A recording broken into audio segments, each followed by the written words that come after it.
Hello viewers, नमस्कार। आप सभी का स्वागत है path finders by academy IAS के यूट्यूब चैनल पर। तो फ्रेंड्स, इंडिया और रशिया के बीच में एक चाइल्ड कस्टडी को लेकर हो चुकी है विवाद, और यही केस पहुंचा है सुप्रीम कोर्ट में। और सुप्रीम कोर्ट ने इस पर्टिकुलर इशू के ऊपर कहा है दैट सुप्रीम कोर्ट किसी भी तरीके का कोई ऑर्डर जारी नहीं करना चाहता है, जिसकी वजह से भारत और रशिया का जो एक टाइम टेस्टेड पार्टनरशिप है उसमें किसी तरीके का प्रॉब्लम आए।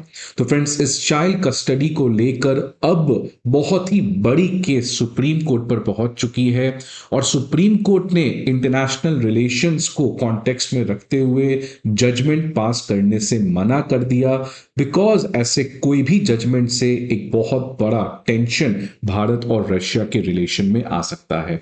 तो देखिए फ्रेंड्स, न्यूज क्या आ रहा है कि supreme court has observe that it does not want to pass any order which could impact, which would hurt India-Russia relation, as it expressed concern over sincere efforts in tracing a Russian woman। अब friends, उस case के बारे में बात किया जा रहा है यहाँ पे कि एक रशियन वुमेन है जो अपने बच्चे को लेकर इंडिया से भागकर मॉस्को चली गई है after having a fight with her Indian husband. अब फ्रेंड्स, क्योंकि वो बच्चा इंडिया में बर्थ लिया है, so as per the law वो बच्चा इंडियन सिटीजन है, और अब उसको उसकी मां रशिया लेकर भाग के चली गई है, जिसकी वजह से सुप्रीम कोर्ट के पास ये केस पहुंचा है कि उस चाइल्ड को कैसे वापस लाया जा सके। और खबर ये आ रही है कि भारत सरकार का सुप्रीम कोर्ट के सामने ये कहना था कि रशिया से इंफॉर्मेशन रिक्वेस्ट किया गया है, रशिया उन इंफॉर्मेशन को शायद शेयर नहीं कर रहा है। अब उसके पास इंफॉर्मेशन हो सकता है नहीं हो, या वो जानबूझ के नहीं कर रहा है, अब वो जो भी बात है। लेकिन उसी कॉन्टेक्स्ट में सुप्रीम कोर्ट ने कहा कि मैं ऑर्डर तो जारी कर सकता हूं, लेकिन इससे इंडिया और रशिया के रिलेशनशिप में प्रॉब्लम होगा। इसीलिए सुप्रीम कोर्ट ने एक वेट एंड वॉच का पॉलिसी रखा और किसी भी तरीके का कोई एक ऐसा ऑर्डर देने से मना कर दिया। सुप्रीम कोर्ट के बेंच ने सरकार को रिमाइंड किया कि देखिए, भारत की जो एम्बेसीज है वो बहुत तरीके के इश्यूज में हो सकता है इन्वॉल्व हो, लेकिन यहां पर जो सवाल आया है वो है इंडियन चाइल्ड का, और इस समय भारत सरकार को यह पता ही नहीं है कि वो भारत का बच्चा कहां पर है, कैसा है और किस हालात में है। और इसीलिए कॉन्स्टेंटली पहले भी कोर्ट ने एमईए को कहा था कि चाइल्ड के कस्टडी को वापस से किसी तरीके से लेने का हमें प्रयास करना चाहिए। तो अब फ्रेंड्स, ये केस क्या है, पहले मैं आपको इस केस को बता दूं, और फिर कॉन्स्टिट्यूशनल एस्पेक्ट इस केस के साथ क्या जुड़े हुए हैं, और आने वाले समय में और क्या एक्सपेक्ट कर सकते हैं हम केस के ऊपर। इन तमाम चीजों को आज इस सेशन में हम लोग समझने का प्रयास करेंगे। तो पहले आप केस समझिए क्या है फ्रेंड्स, कि ये केस है बेसिकली एक चाइल्ड कस्टडी का, और ये चाइल्ड कस्टडी का केस है किसके बीच में, एक इंडियन मैन और उसकी रशियन ऑरिजिन वाइफ के बीच में। 7 जुलाई 2025 से रशियन ऑरिजिन वाइफ और बच्चा जो है लगभग 4.5 साल का है, ये दोनों 7 जुलाई से गायब हैं। हस्बैंड जो है वो कोर्ट को ये बताया कि last time the husband saw his wife on 4 जुलाई, और कहां पे देखा अपनी वाइफ को, रशियन एम्बेसी में एंटर करते हुए, वो भी बैक डोर एंट्री।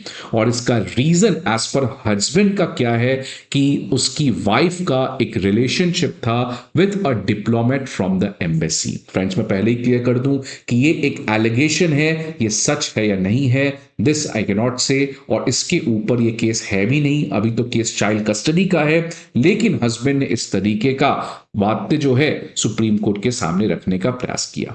17 जुलाई को इस पर्टिकुलर मामले में सुप्रीम कोर्ट ने सेंटर को कहा कि आप इमीडिएटली एक लुकआउट नोटिस भेज दें, जारी कर दें for the women at all the international airport, port and immigration authority, कि किसी भी तरीके से ये वुमेन जो है और उसका जो बच्चा है दोनों का वो देश छोड़कर ना जा पाए। और साथ ही साथ कोर्ट ने पासपोर्ट ऑफिसर्स को कहा कि इसके पासपोर्ट को भी इमीडिएटली इमीडिएटली सीज किया जाए, लेकिन इसके बावजूद जो वुमेन है वो इंडिया छोड़कर भाग गई। तो फ्रेंड्स, यही केस मेहुल चोकसी और विजय माल्या और नीरव मोदी, बहुत सारे केसेस में देखने को मिला है।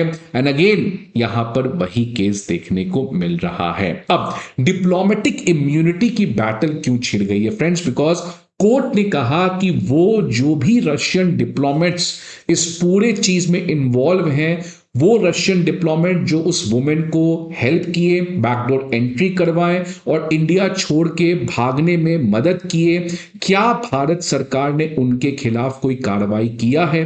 तो इस कॉन्टेक्स्ट में जो सॉलिसिटर जनरल हैं उन्होंने कहा कि हम ये काम नहीं कर सकते हैं, बिकॉज रशियन के डिप्लोमेट्स जो भारत में पोस्टेड हैं उनको एक डिप्लोमेटिक इम्यूनिटी दिया गया है।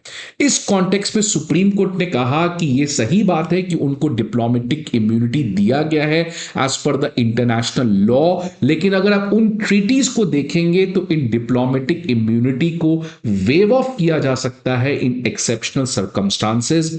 और इसीलिए सुप्रीम कोर्ट ने सरकार से पूछा कि क्या आपने इस पर्टिकुलर चीज के बारे में सोचा है, क्या आपने ट्राई किया है कि एक ऐसा केस बनाया जा सके सो दैट डिप्लोमेटिक इम्यूनिटी जो उन रशियन डिप्लोमेट्स को मिल रहा है उसको वेव ऑफ किया जा सके। तो फ्रेंड्स, कोर्ट ने बेसिकली ये सरकार को रिक्वेस्ट किया है कि आपको इस तरीके से सोचना चाहिए, और कोर्ट इस तरीके का जजमेंट नहीं देना चाहता है बिकॉज इससे रिलेशनशिप जो है वो दोनों की कंट्रीज में एक बहुत बड़ा इंपैक्ट पहुंचाएगा। लेकिन कोर्ट ने यह भी कहा कि आप हमारे पेशेंट्स का वेट मत करें, बिकॉज यहां पर अगर इंडिया रशिया की रिलेशन एक तरफ है तो दूसरी तरफ जो बहुत इंपॉर्टेंट चीज है, it is about protecting an Indian citizen. तो फ्रेंड्स, इसीलिए अब क्या इसमें प्रोग्रेस देखने को मिलता है ये तो समय बताएगा, बट कॉन्स्टिट्यूशन में एक चीज तो क्लियर है, क्योंकि वो बच्चा भारत में पैदा हुआ था तो सिटीजनशिप एक्ट 1955 के क्लॉज 3 के हिसाब से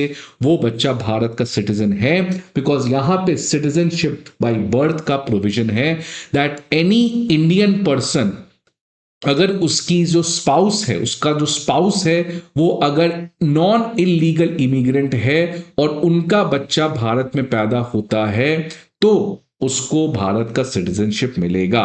तो friends, as per the act वो भारत का सिटीजन है, और अगर वो भारत का सिटीजन है तो कोर्ट ने कहा कि ये उसके फंडामेंटल राइट्स का वायलेशन है, article 21 right to life and personal liberty, और दूसरा जो इससे भी बड़ा चीज कोर्ट ने कहा कि आर्टिकल 23 का भी वायलेशन हो सकता है, बिकॉज ये प्रोहिबिट करता है trafficking in human beings and force labour. तो फ्रेंड्स, कोर्ट ने यह भी कहा कि इंडियन चाइल्ड को क्या ट्रैफिकिंग की तरह ले गया है रशिया में, या किस तरीके का उसका एक्सप्लॉयटेशन होगा, इसके बारे में भी भारत सरकार को जरूर सोचना चाहिए। तो फ्रेंड्स, इसी कॉन्स्टिट्यूशनल एस्पेक्ट को मद्देनजर रखते के लिए सुप्रीम कोर्ट ने भारत सरकार को अर्जेंटली इसके बारे में बात करने का, प्रयास करने का, इंफॉर्मेशन लेना चाहिए।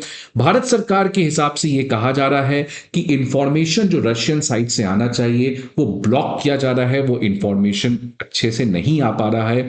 इसी कॉन्टेक्स्ट में कोर्ट ने अब आगे क्या करना चाहिए उसके बारे में भी बात कहा है।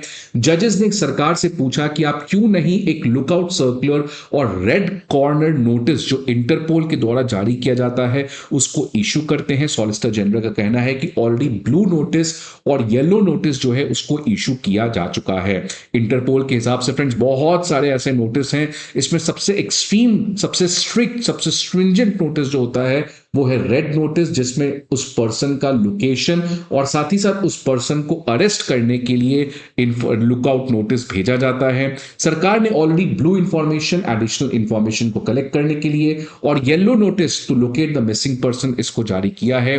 बट गवर्नमेंट से अब कोर्ट ने रिक्वेस्ट किया है दैट आपको रेड नोटिस इशू करना चाहिए। So let's friend see what happens next, but obviously एक इंडियन चाइल्ड की कस्टडी का सवाल है और इंटरनेशनल रिलेशन भी दूसरी तरफ है। So this is a dilemma जो आप जरूर एथिक्स में पढ़ते होंगे। सो फ्रेंड्स, आई होप आपको ये वीडियो अच्छा लगे। See you again some other video, till then goodbye and take care.